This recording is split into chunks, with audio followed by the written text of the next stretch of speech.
Hello guys, welcome to Xbox On. I'm joined by the wonderful Matt, who's just been to Paris on a fantastic trip to go and see the Ubisoft guys and check out For Honor. Now I know absolutely nothing about this game, so I'm a total noob. I have seen a little bit of the footage, but I don't really know very much about how the game plays and what it's all about, so I'm really keen to find out more. So you're going to give me the full breakdown. That's the idea anyway. So we've got some amazing footage here. I'm intrigued instantaneously. This looks a little bit like Battlefield meets Dark Souls. You've got checkpoints, you've got loads of melee combat going on. I have seen a bit of the kind of parrying and blocking, and it looks amazing. So, I'm playing as the Shugoki here, which, pardon my pronunciation, I think is right.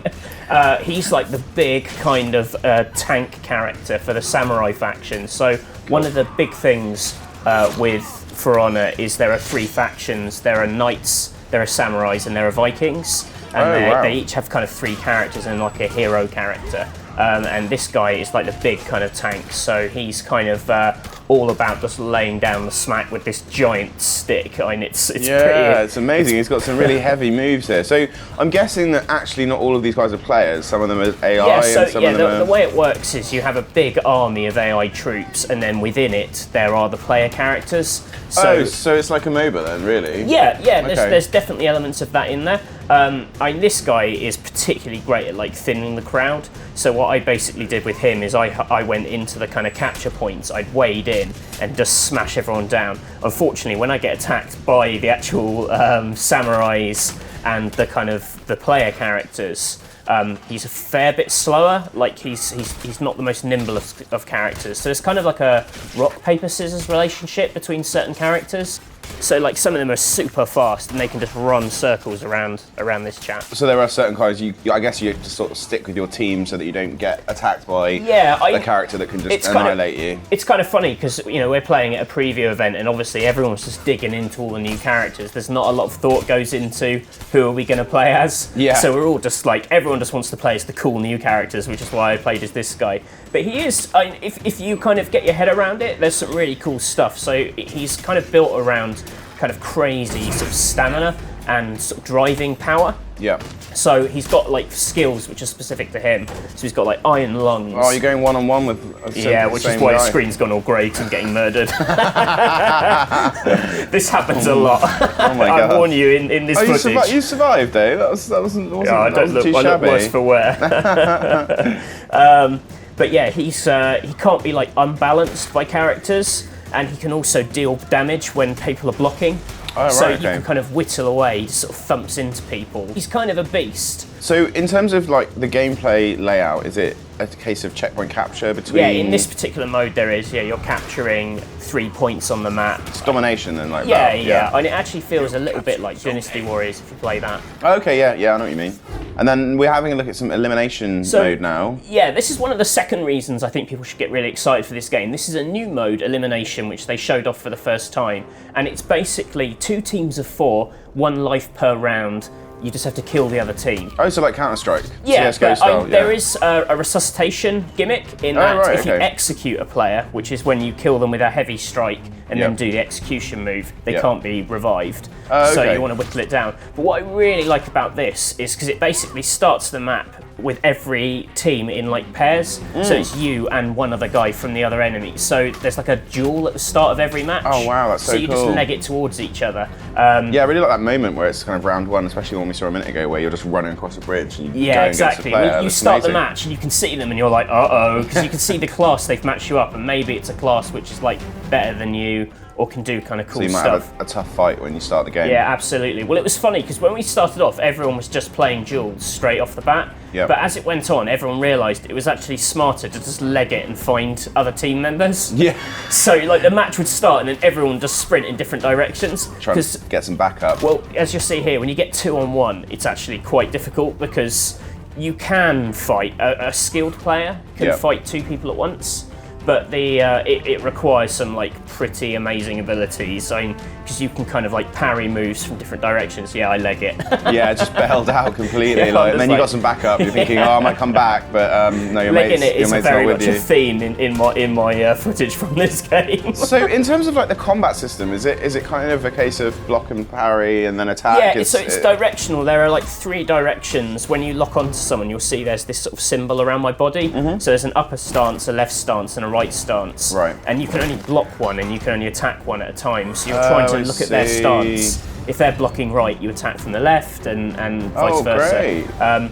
And it's very strategic. I went into it thinking it was quite simplistic, but the second I met anyone who knew what they were doing, like it revealed the kind of depth of the systems. Yeah, you just got wiped out. Oh, cool. And there's some fantastic maps, isn't there? Yeah, so what I wanted to talk about here was there's a really cool overarching game called Faction War, which actually impacts like all the maps and everything you play on. So you play as one of the 3 factions that I explained earlier. Yep. And basically how you do in a match changes how that faction's doing kind of on a global scale. Oh, cool. So there's like a war going on between the 3 of them. Yep. And as that war is won or lost, the maps change because you're like invading territories. Oh, amazing. So like if the samurais invade a big area of the map, all the maps, multiplayer arenas that take place in that area will become all samurai themed.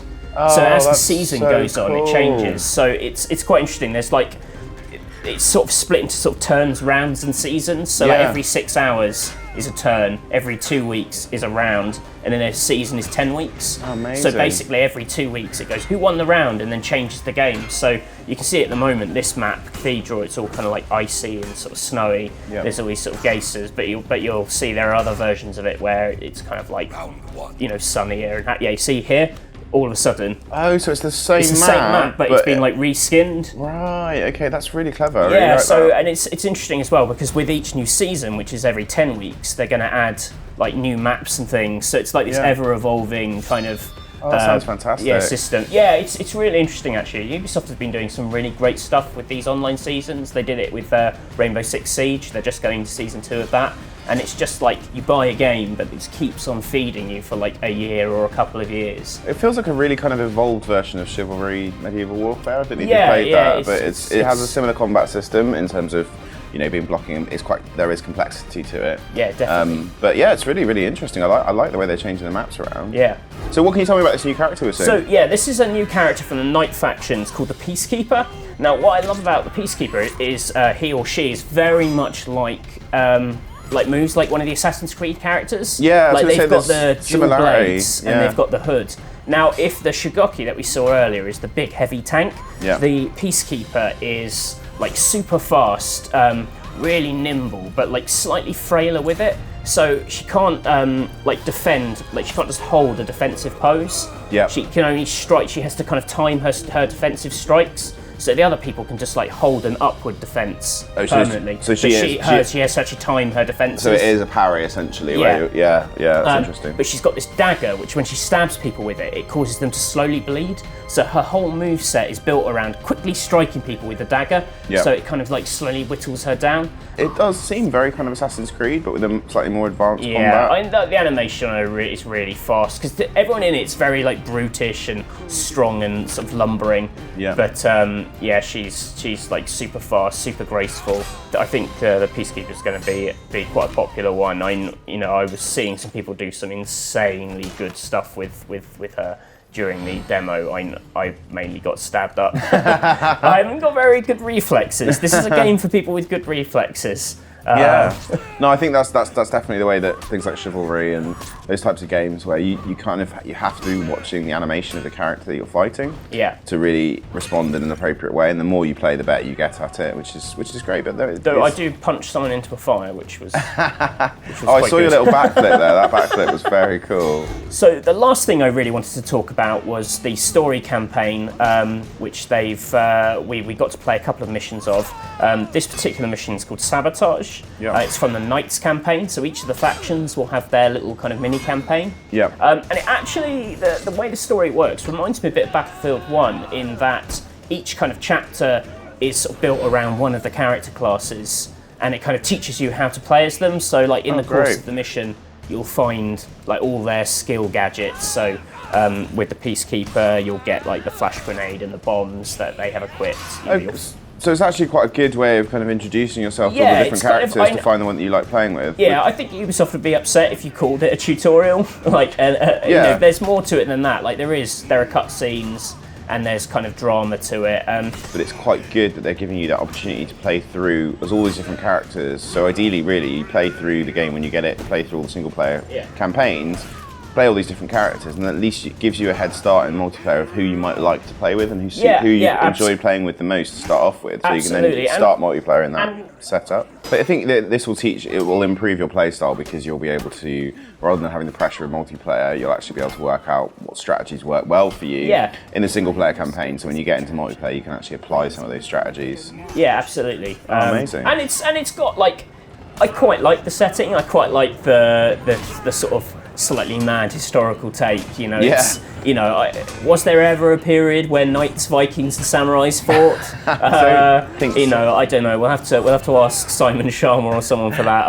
I'm not that knowledgeable. Yeah, so that's been our For Honor demo. I hope you've enjoyed it. I hope you've learned some things. Adrian. Yeah, it's been really cool. Thanks for showing it to me. So there's actually going to be a beta in January, which people should watch out for. I'll put some information in the description. I want a link to that. Yeah. So we'll put that in there, and the game comes out in February. Oh, fantastic. Okay, amazing. Well, I feel a world's hardest challenge at the very least coming on, where we all fell miserably at playing this game.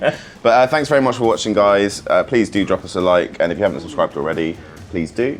And we'll be back for new content very soon. See you soon. Bye.